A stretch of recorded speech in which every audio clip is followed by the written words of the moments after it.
Children are deeply distressed from having seen things that even adults find difficult to understand. People in astronaut suits looking like crop sprayers coming to take sick people away, or their parents even worse. So you have that deep psychological impact, but also, of course, children are themselves dying, but not in great numbers, fortunately. But we do see every few weeks, as the numbers of people falling ill and dying from Ebola, the numbers of orphans are rising. She got 5 girls, single boy. Plus she and her husband on it.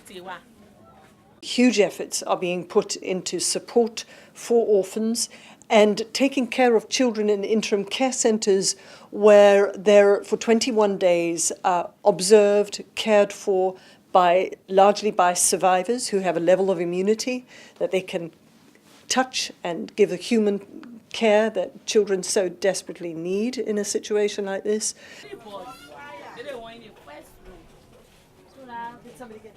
Fear can be paralyzing. It's not a useful emotion to support an intervention like this. Our message is very clearly that we can operate on the ground if we take the right precautions. We're there. We're doing, all of the agencies that are operating there are doing an extraordinary job, but they need support. The only way to stop Ebola spreading is to support the efforts on the ground. And I'm stunned that we're not seeing those efforts really multiply globally. The efforts are not keeping up with the disease.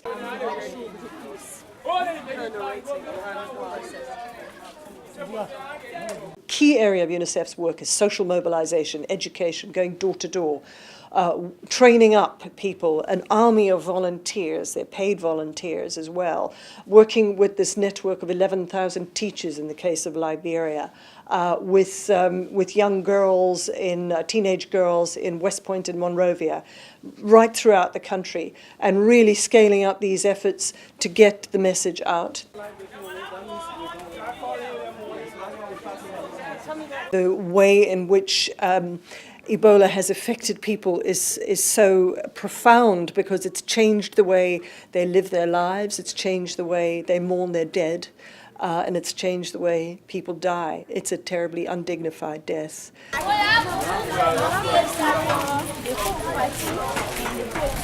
We can operate on the ground. We are operating on the ground. We're sprinting to keep ahead of this extraordinary epidemic. But the only way to stop Ebola spreading is to support the efforts on the ground. We cannot be crushed by this disease, and we will not. We're doing everything we can to get ahead of this.